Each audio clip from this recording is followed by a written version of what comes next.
Welcome to Canadian Justice. I'm Christine Van Gyn, and today we're discussing financial abuse. We all think we know what domestic abuse looks like, but did you know that abuse isn't always physical? It can be verbal or emotional, and it can also include financial abuse. Financial abuse is sometimes called economic abuse, and it's when one person has control over another person's access to economic resources. This diminishes the victim's capacity to support themselves and forces them to depend on the perpetrator financially. Financial abuse can leave victims trapped, and this increases the likelihood that the abuse will escalate to become physical. Financial abuse can happen in the context of intimate partner relationships. It was recently highlighted in the Netflix hit series Made and the New York Times best-selling book of the same name. But it can also happen in the context of a parent-child relationship, for example, abuse of power of attorney or elder abuse, or famously in the case of Britney Spears and her conservatorship, which she alleges was financially abusive. Here today to talk about what financial abuse looks like is Aria Bloom, an estate and trust lawyer who's worked on cases involving parent-child financial abuse, including abuse of power of attorney and abuse of guardianship. Thank you so much for joining me today. So in your practice, what does financial abuse look like in the estate or trust capacity? So financial abuse could look like mom's incapable and is the beneficiary of a spousal testamentary trust. So dad died, left a will where funds were supposed to be set aside for mom to ensure she's been taken care of. And one of the children, as a trustee, starts dipping into the trust fund, got his hand in the cookie jar, so starts taking money, buying his kids' homes, or gambling the money away. And then mom has to end up in a nursing home because the money's all gone and she can't have 24-hour care. Financial abuse can also look way less harmless. Dad's in a nursing home, falls in love with a PSW, and in Ontario, marriage revokes your will, although that's changing due to Bill 245. But imagine this. You get married, dad's 90 years old, the capacity to marry is way lower than the capacity to make a will. By getting married, his will gets revoked, and now you're under the intestacy regime where you don't have capacity to do a new will. You're bound by the statute of the province of Ontario. I mean, you see things, people give people a power of attorney for property. That's a document, that's an agency that gives, where a grantor gives a grantee the right to do anything they could do with their assets except make a will. And you see this all the time where a child will go with dad's power of attorney or mom's power of attorney and empty out their bank account. So does this happen more, is this more common among wealthy families, or does it happen kind of across the economic spectrum? Across the board, especially as the baby boomers have been aging. And what you're seeing is that there's more financial pressure. You know, I think our generation wasn't as successful as our parents' generation was. You've got rising property costs, and people are trying to keep up with the Joneses. So there's this financial pressure. And so I can tell you, it's been booming, sadly. And you know, just when you think you've seen the craziest case you could have, or the worst type of skullduggery, it just gets worse. So what laws relate to financial abuse? Is this something that is covered by family law, by estate law? Does it ever rise to the criminal level? I mean, we're talking about potential fraud here sometimes.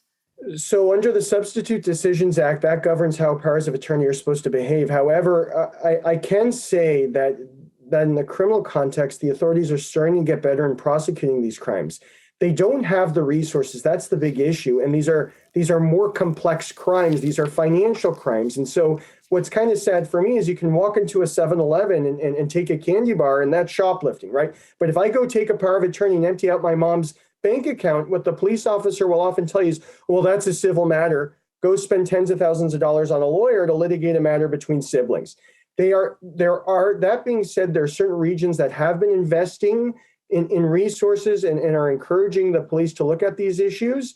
Halton Region has done a phenomenal job in actually expanding their elder abuse units. But generally speaking, there's a view that this is a civil matter that should be litigated in a civil court. And that's very unfortunate because you got to pay to play in the civil context. Yeah, So, and of course, lawyers are extremely expensive. And when you're fighting about money, you might not have the money to spare. We've got to go to a commercial break. But when we come back, I want to discuss how financial abuse can happen in the context of a parent financially abusing a child. We will be right back.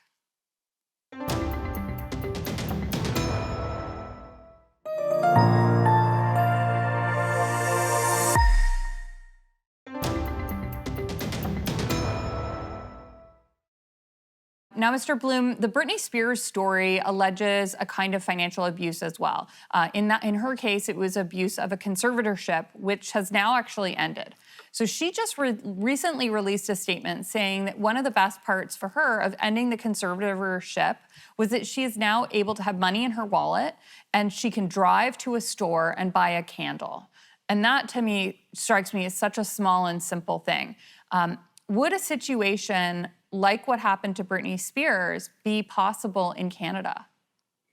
So we actually do a much better job, at least in Ontario. The legislation is province-specific that governs guardianships and powers of attorney. And a guardianship would be the Canadian equivalent of a conservatorship. Correct. In fact, we got rid of conservatorships where you'd have a committee of people take control over assets back in the early 90s. We have the Substitute Decisions Act.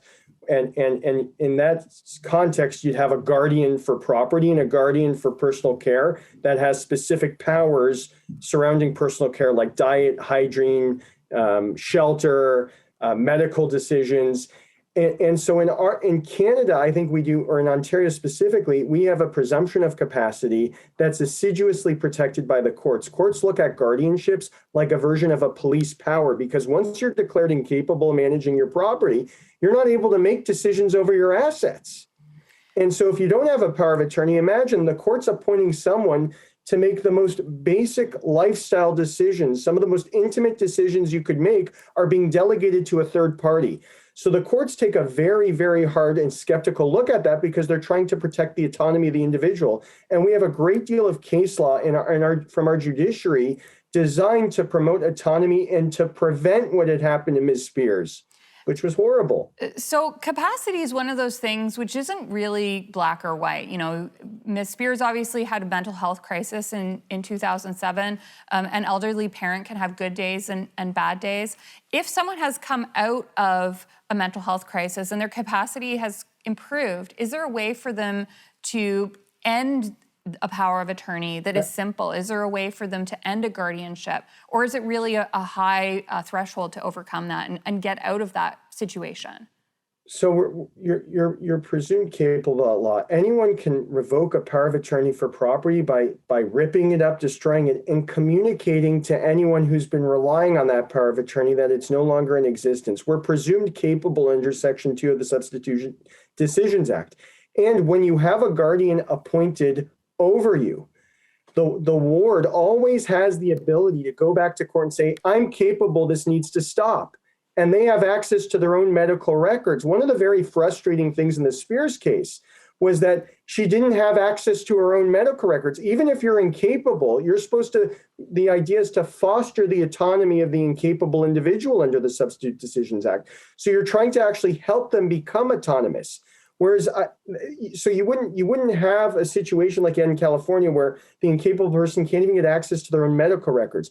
Here, we're trying to promote their autonomy. We have a great decision of Justice Quinn out of St. Catharines, or former Justice Quinn, he's now retired, called Koch Estate, where a husband he's separated from his wife and he has her declared incapable of her assets as he's suing her in the matrimonial litigation. If you could imagine a worse scenario, you have a spouse separating adverse to his wife and then brings a guardianship application over her, has her declared incapable in the Consent and Capacity Board, and Justice Quinn sets aside the decision and says this is like a police power. You can no longer make healthcare decisions, nutrition decisions. Someone can decide where you live. We have to protect our liberties assiduously, and our courts have done a phenomenal job in interpreting the statute to ensure that if people are capable, that they get these guardianships terminated. Capacity is time-specific and matter-specific. You're 100% correct in stating it's not lights off and lights on. It's way more nuanced than that. And that's why it's important not to have a system which tries to take away the rights of the individual.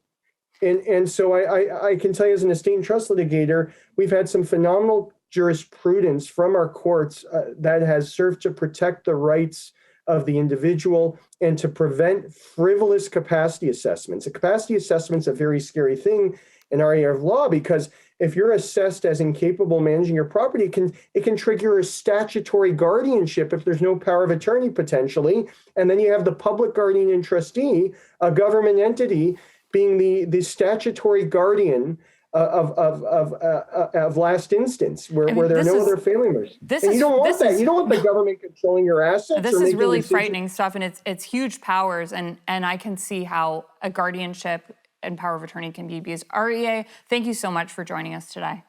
Absolutely. Thank you, Christine.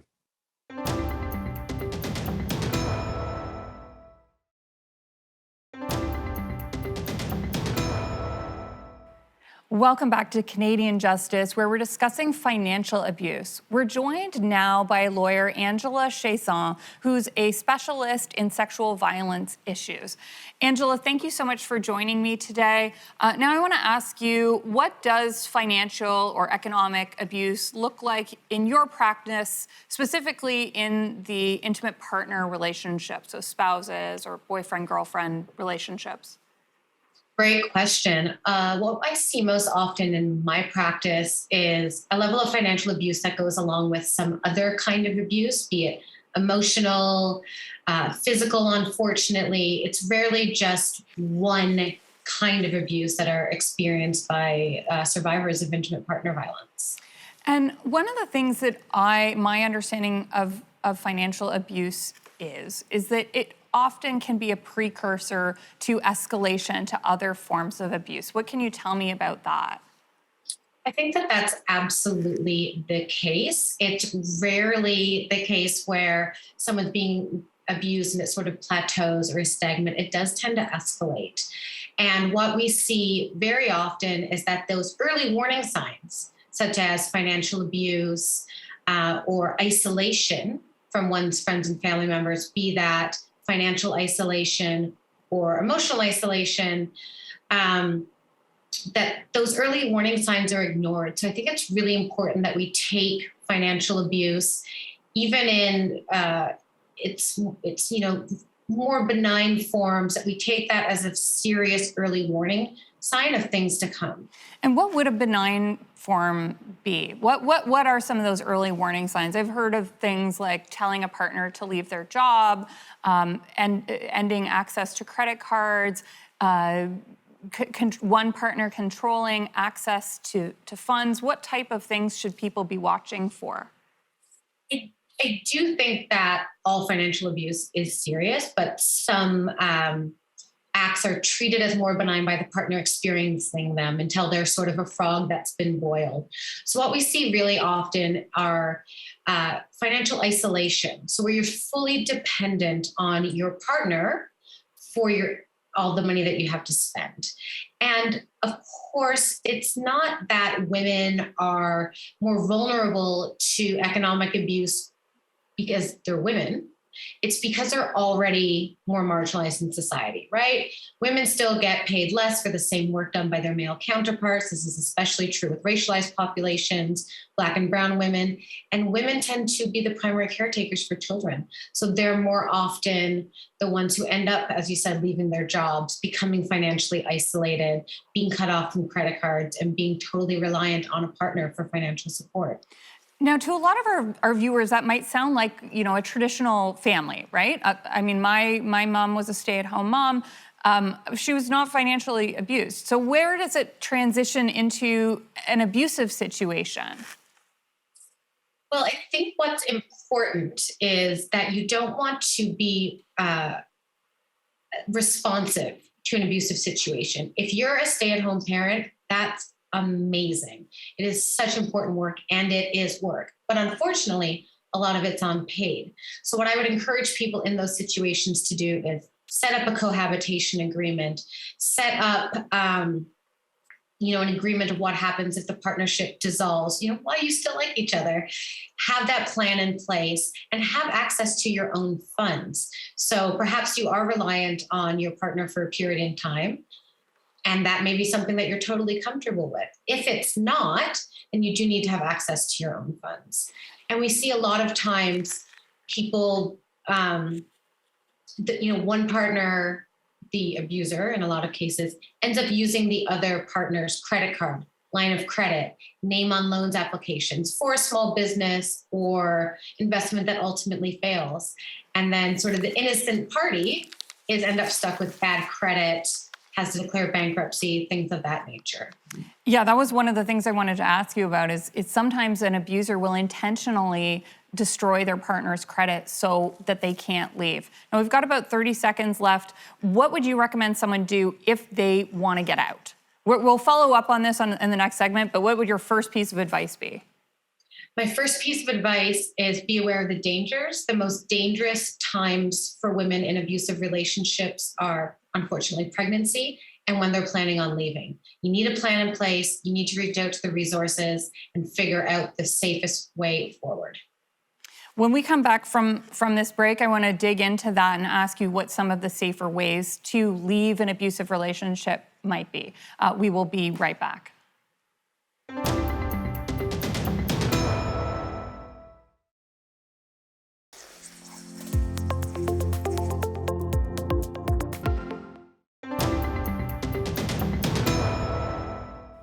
Welcome back to Canadian Justice, where we're discussing financial abuse with lawyer Angela Chazan. Now, Angela, if someone is deep in a situation where they're being financially abused, they have no money to no access to money, no access to credit, what can they do? What resources are available for them to help get out of this situation before it escalates into something even worse? So you could hear me audibly sigh. The sad truth is that there are very few resources available, or at least the resources that are available aren't necessarily monetary. So for women who are leaving, they may have to choose between staying in that abusive relationship or sleeping in a shelter with their kids, which may or may not be a viable option. So there are resources such as shelters, such as transition houses. It's not enough. It's never enough.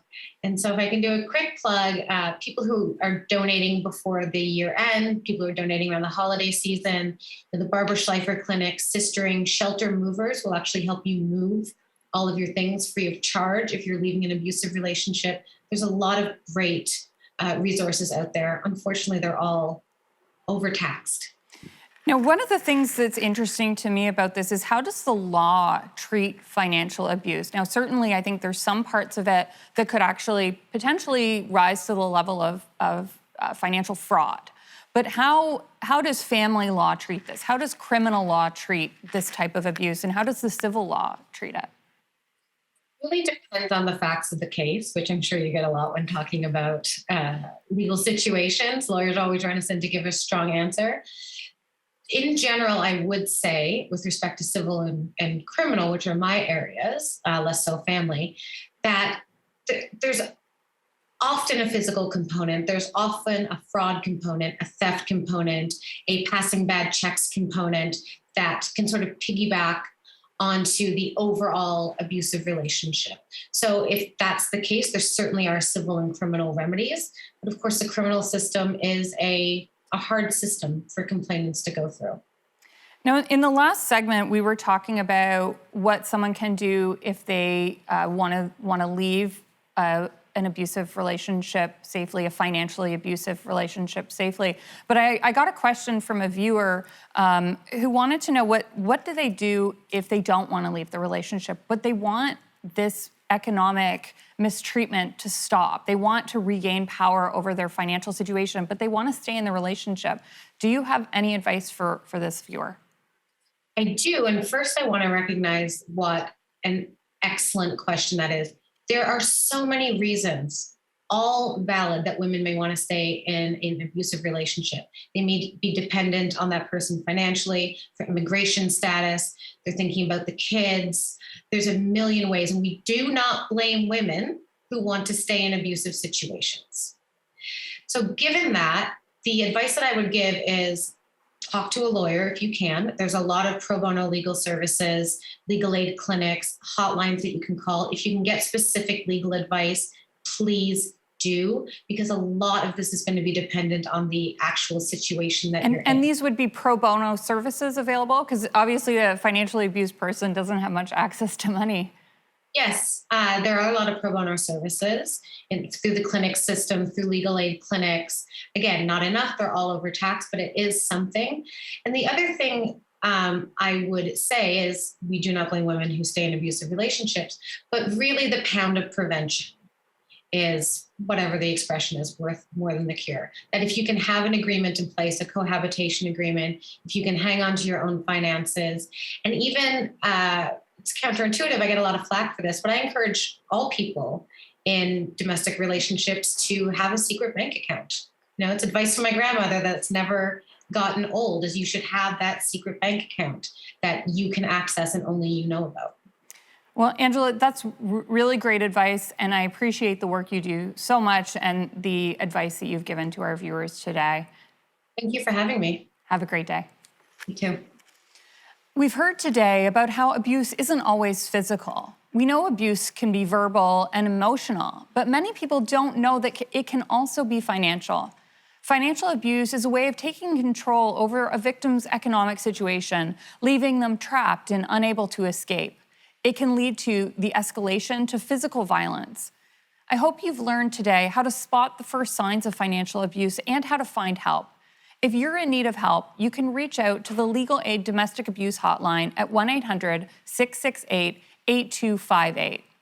That's all for this episode. Thanks for tuning in, and remember, a freer Canada starts with you.